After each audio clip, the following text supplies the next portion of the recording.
क्या प्रशांत किशोर दिल्ली के केजरीवाल बनेंगे? क्या प्रशांत किशोर बिहार में तीसरा विकल्प बन सकते हैं? क्या प्रशांत किशोर भी बिहार में वही स्टाइल बनाकर सत्ता में आने की कोशिश कर रहे हैं जैसा कभी अरविंद केजरीवाल ने दिल्ली में किया था?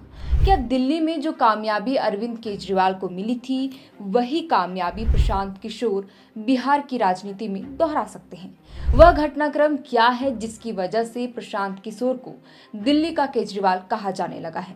बिहार के सियासी गलियारों में यह चर्चा क्यों है कि Prashant Kishor Arvind Kejriwal style of politics कर रहे हैं? इसमें मानहानि के मुकदमों की क्या भूमिका है? इन तमाम सवालों का जवाब हम आज के इस वीडियो स्टोरी में जानने की कोशिश करेंगे। चलिए शुरुआत करते हैं। प्रशांत किशोर ने नीतीश कैबिनेट में मंत्री अशोक चौधरी पर यह संगीन आरोप लगाया था कि उन्होंने पैसे देकर बेटी शांभवी के लिए लोकसभा का टिकट खरीदा। शांभवी समस्तीपुर से लोक जनशक्ति पार्टी रामविलास की सांसद है। इस प्रकार प्रशांत किशोर के आरोपों से 3 लोग लपेटे में आए। पहला अशोक चौधरी, दूसरा सांसद शांभवी चौधरी और तीसरी चिराग पासवान। चिराग पासवान ने तो आरोपों को तवज्जो नहीं दी, लेकिन शांभवी ने जरूर नाराजगी जाहिर की। अशोक चौधरी ने एक कदम आगे बढ़ाकर जून 2025 में प्रशांत किशोर पर मानहानि का मुकदमा कर दिया। अब 17 अक्टूबर को सीजेएम कोर्ट ने प्रशांत किशोर को पेशी के लिए बुलाया है। इसमें पहले बिहार बीजेपी के पूर्व अध्यक्ष संजय जायसवाल भी प्रशांत किशोर पर मानहानि का मुकदमा कर चुके हैं। जनसुराज के संस्थापक प्रशांत किशोर बिहार में बेरोजगारी, पलायन, अशिक्षा और गरीबी के अलावा जिस अन्य मुद्दों पर सबसे ज्यादा आक्रामक नजर आते हैं वह है भ्रष्टाचार का मुद्दा। पिछले दिनों प्रशांत किशोर ने कहा कि विधि व्यवस्था के लिहाज से लालू राबड़ी का कार्यकाल भले जंगल राज का रहा हो, लेकिन मौजूदा नीतीश सरकार में संस्थागत भ्रष्टाचार जिस पैमाने पर हो रहा है वैसा अतीत में कहीं नहीं था।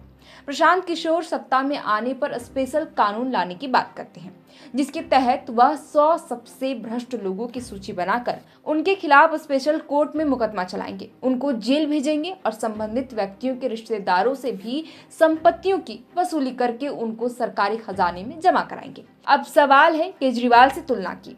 दरअसल अरविंद केजरीवाल जब अन्ना आंदोलन के बाद आम जनता पार्टी का गठन करके सत्ता में आए तो पूरी मुहिम को करप्शन के खिलाफ दर्शाने की कोशिश की। उन्होंने भी अपने राजनीतिक विरोधियों पर भ्रष्टाचार के संगीन आरोप लगाए। इन आरोपों की वजह से उनके खिलाफ भी मानहानि के कई मुकदमे हुए। तब केजरीवाल ने मानहानि का केस करने वालों से भी माफी मांगकर विवाद से पीछा छुड़ाया। अरविंद केजरीवाल भी बिना किसी तथ्य, दस्तावेज, साक्ष्य अथवा सबूत के राजनीतिक विरोधियों पर पूरे आत्मविश्वास से भ्रष्टाचार के आरोप लगाते थे और अब प्रशांत किशोर भी बिहार में वैसा ही करते नजर आते हैं। लेकिन क्या वह अरविंद केजरीवाल जैसी कामयाबी भी पालेंगे? क्या दिल्ली में केजरीवाल जैसी जीत प्रशांत किशोर बिहार में पा सकते हैं? सियासी जानकार नहीं मानते कि प्रशांत किशोर को केजरीवाल जैसी कामयाबी बिहार में मिल सकती है। उनका मानना है कि बिहार और दिल्ली की सियासी तासीर अलग है। दिल्ली में भी अलग अलग वर्ग समुदाय के लोग रहते हैं, लेकिन वहां की परिस्थिति ऐसी है कि मुद्दे कॉमन हैं। दिल्ली में सब लोग बेहतर जिंदगी तलाशने गए हैं और इसीलिए मुद्दे एक जैसे हैं। साफ पानी, सस्ता बिजली, साफ सफाई, रोड, शिक्षा और पक्का आवास। केजरीवाल इन्हीं मुद्दों पर लगातार 2 बार प्रचंड जनादेश से जीते, लेकिन बिहार में ऐसा नहीं है।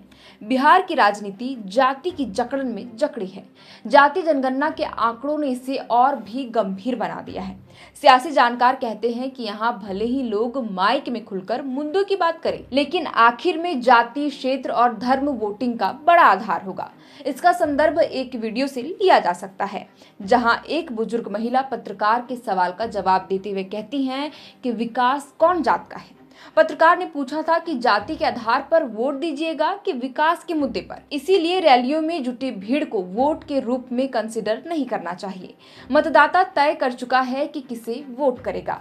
बिहार में वैसे तो मुख्य मुकाबला एनडीए और महागठबंधन के बीच ही माना जा रहा है, लेकिन प्रशांत किशोर खुद को तीसरे विकल्प के रूप में पेश करने का प्रयास कर रहे हैं।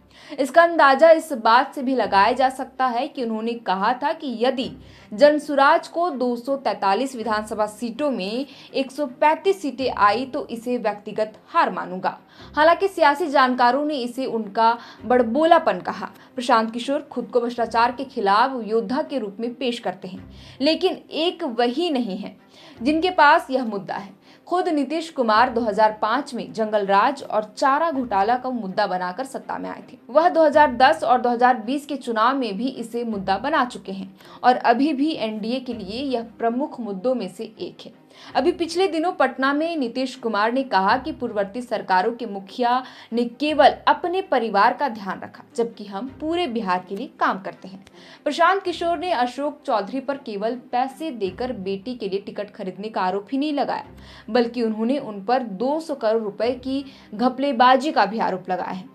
ऐसा ही आरोप वह डिप्टी सीएम सम्राट चौधरी और बीजेपी अध्यक्ष दिलीप जायसवाल पर भी लगा चुके हैं। देखना यह है कि क्या प्रशांत किशोर को इसका फायदा मिलता है या करप्शन के मुद्दे पर वह खुद के ही बुने जाल में फंस जाते हैं। नीतीश सरकार पर प्रशांत किशोर के आरोपों का फायदा क्या जनसुराज को मिलेगा या इसका फायदा कोई तीसरा उठा ले जाएगा। सियासी जानकारों को ऐसा लगता है कि तेजस्वी यादव को इसका फायदा मिल सकता है, लेकिन दिक्कत यह है कि वे खुद ही जंगलराज के दाग से बाहर नहीं आ पाए। लैंड फॉर जॉब केस में भी वे ईडी की जांच का सामना कर चुके हैं। परिवारवाद का आरोप तो है ही।